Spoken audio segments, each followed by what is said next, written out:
4 hits, 2 games, 1 hit today. How do you explain that? And might you tweak the lineup a little bit tomorrow? There's a good chance because it's a different style than the last 2 days. I mean, obviously, 2 distinct different pitchers too, but as far as kind of what the numbers bleed into and,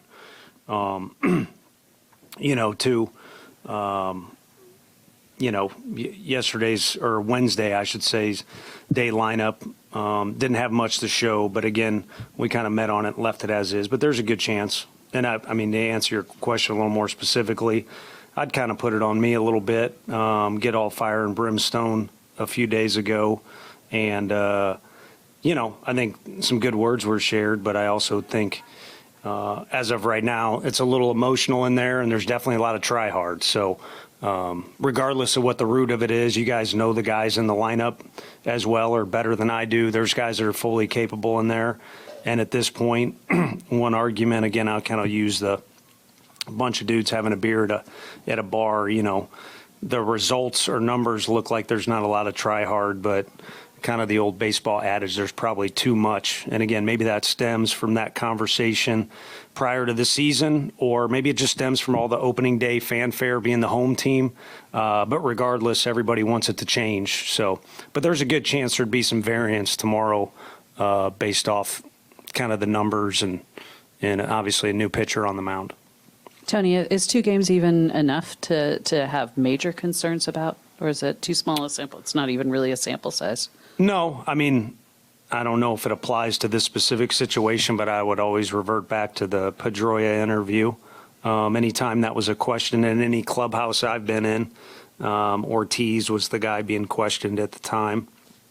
Obviously, it doesn't make sense to question him to begin with, but again, it's kind of all about sample size. And over and over, we've talked about being in this for the long haul. So I think that's where our guys' mindset is, but there's also a pressing need in there for some feel good and also to want to perform for the fans. And I've been in a situation where we went from no crowds to big crowds, and I saw it on our guys' faces and also in their hands when they're squeezing the bat.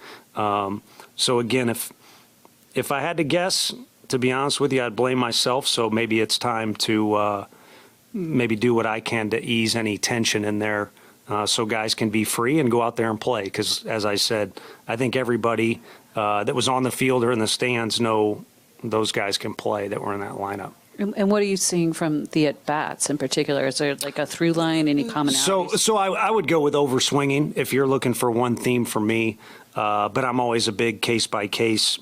I use that phrase over and over again in spring training. Would rather diagnose at-bat per at-bat. But I've seen some overswinging, which, when you're doing that, will lend itself to chasing a little bit. So it's never one thing.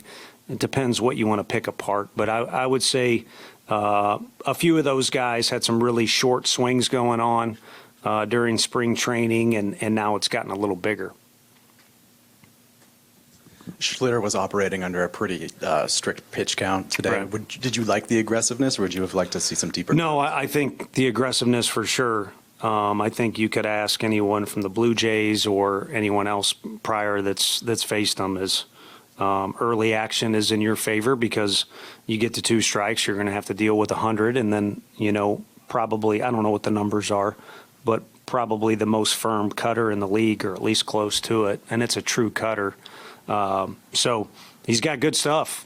I mean, when I watched last year, it was almost kind of like he was painted as a young hero in a situation at the end of the year for them last year. But and maybe that's what he is character-wise, but stuff-wise, it's pretty good, to say the least. Tony, your defense had been so crisp during spring training. Just what have you made of the defensive effort the last 2 days here? I think there's probably some carryover.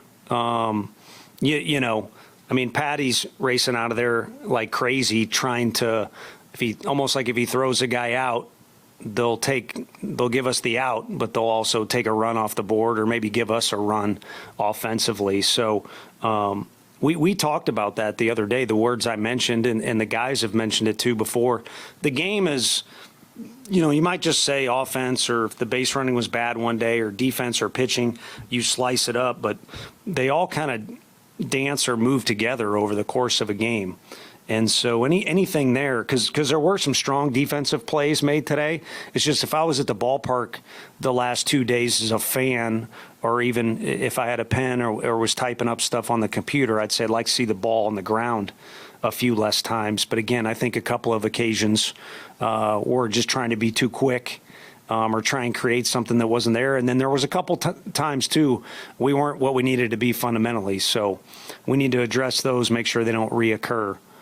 But again, if I was going to label it as one thing, it's never one thing. I'd say a little bit of that offensive deal bleeding into defense. Tony, you talked to us a lot about the conversations you have with your coaches in the dugout and during spring training, too. When Judge came up in that situation, was there any conversation about how to go after him or not go after him? Yeah, I mean, a lot of them had bled into before, and Robbie had done well, and to be frank, everybody had done well. So, again, if I'm sitting in the stands, there's a good chance he's not going to go 0 for the series because of his skill set, and obviously he's a competitor too. But you got two of the best guys in the league going at it. We had a game plan for him in particular, on the mound, and two, at that point, Robbie had given up, prior to that inning, had given up 2 hits, and the inning before was, about a 10 or less pitch inning. So it was mano a mano, and you got to tip your cap. Robbie was able to get him a couple times, but he got in a point where maybe because that bat was long, he swayed it to his advantage a little bit and took advantage. Judge did have that successful ABS challenge during that at-bat. I mean, did you think that changed the course of how that ended at all? I think it swayed it a little bit. I mean, it certainly shifted the count. And obviously with him, there's small margin you're working with to an extent. But who knows? We can't relive it and know what it would be like if it wasn't. But the bottom line is that thing's in place to get the call right. And even if it's of the tiniest centimeter, millimeter, whatever they're going by up there, it's what it was. So move on and do battle. And again, I don't think if you turn on the TV, you're going to find 2 guys that are more competitive going at it. So unfortunate it didn't go our way there. His second straight game, nobody pinch hit for anybody, but the opportunity obviously wasn't there the other day. Here in the 7th inning, Chapman on first, 2 outs, Lee up against a lefty. Any thought there?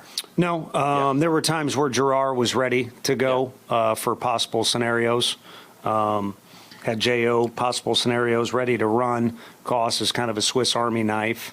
At any point we would hit for Patty. Susak's role would be to go in there and catch. So, looking at the numbers and all 4, looking at the guys on the bench to see if we can get an offensive spark plug in there or get a better matchup. But nothing stuck out there that, was an immediate move we should have made, or heck, we even had a 5-minute quick powwow back there after the game. I think everyone taking out some frustration just by having conversation.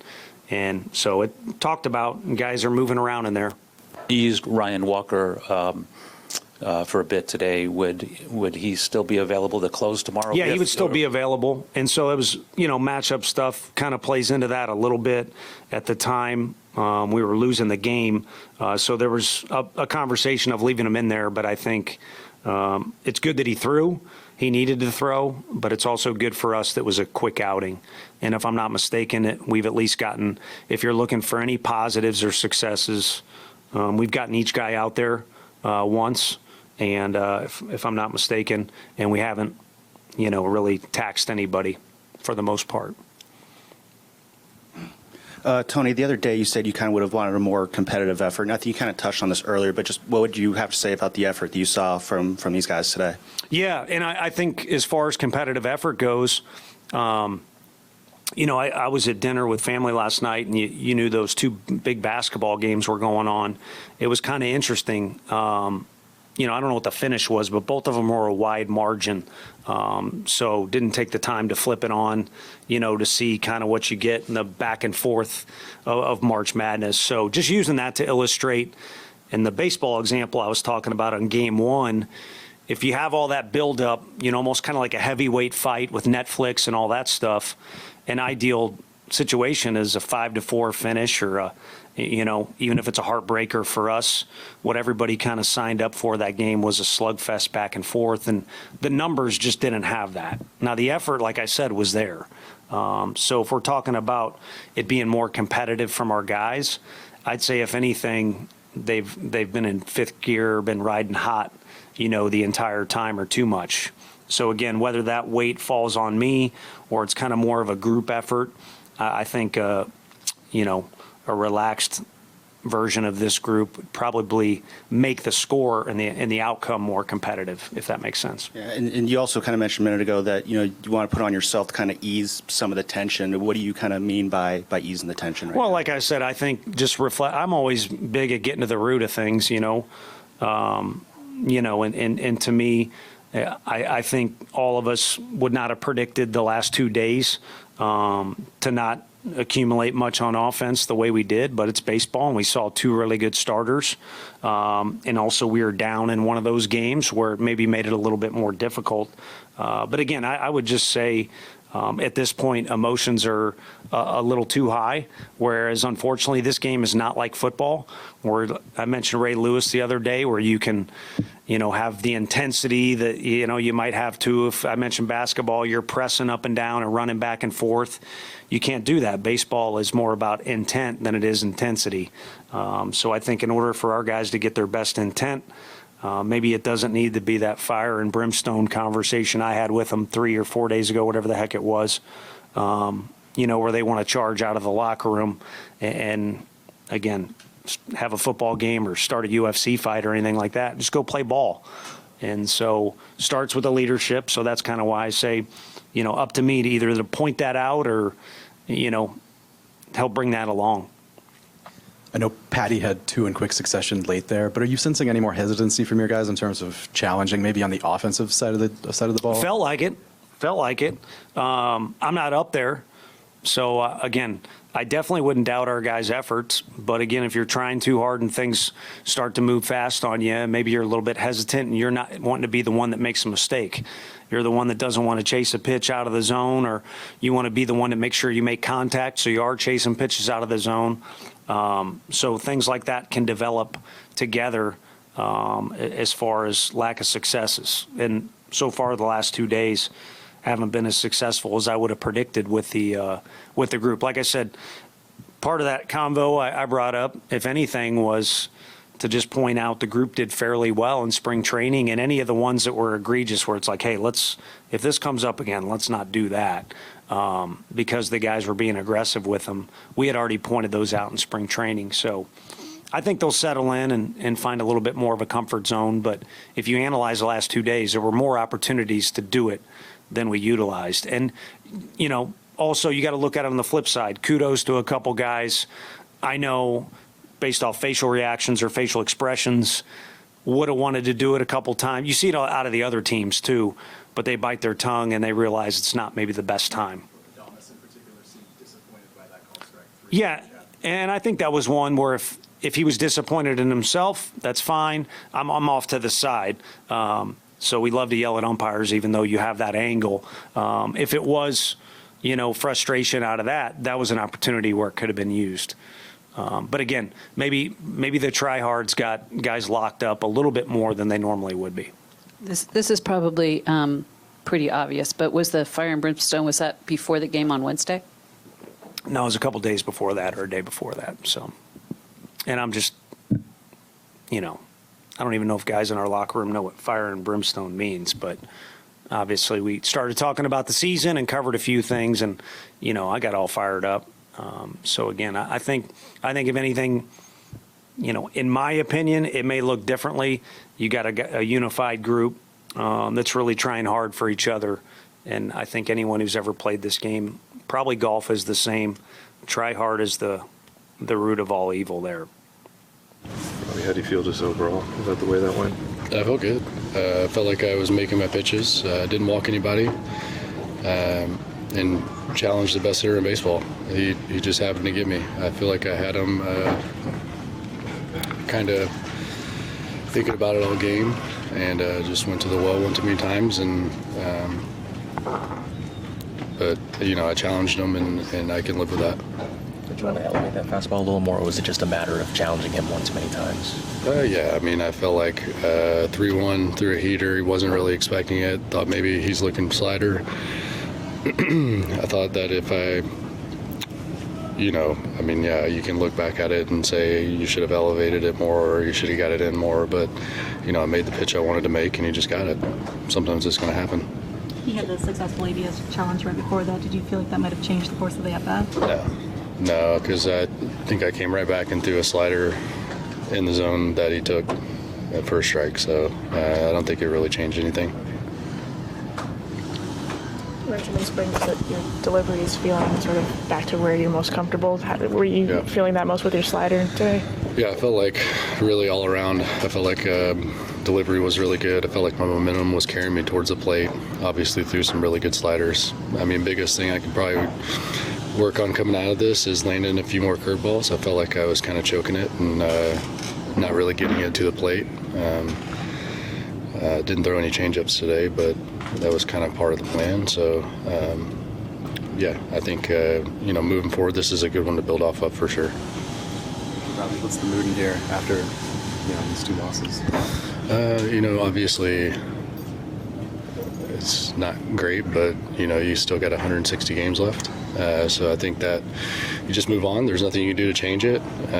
We come out tomorrow and just stay focused and give our best effort. I think that's the biggest thing. You can't change the last 2 days, what have happened, but we can look forward to tomorrow.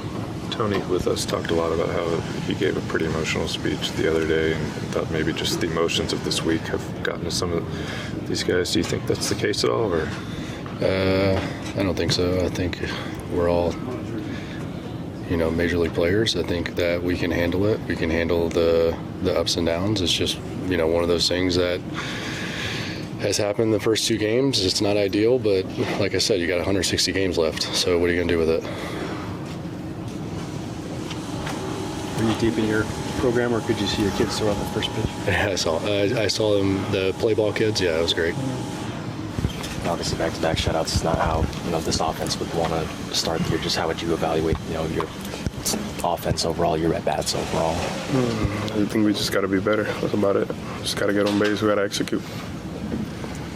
Tony had mentioned, with us just now that he felt like maybe the emotions were, a little too high. You mentioned the speech that he had made a couple days before the speech. Just where do you think this club is kind of at emotionally, and do you think that maybe, this group is maybe the emotions are a little too high? You mean like? Just as far as intensity level, like intensity being a little too high. I just think it's only 2 games. It's the start of the season. You just got to get going. You just have to try to keep executing and just play your game. What do you think with making Schlitter so tough today? It's pretty good. He has a pretty good fastball combo, sinker, cutter, fastball. He was attacking, he executed his plan, and he did what he needed to do. How about your at-bat? What about your at-bat? How'd you get him? Just try to be aggressive for pitch fastball, that's it. Tony mentioned there might be a different lineup tomorrow. What do you think? I don't know. He's the manager. I have nothing to do with it. I'm just here to play. I'm here to help my team, just keep grinding and just keep getting better every day. That's it.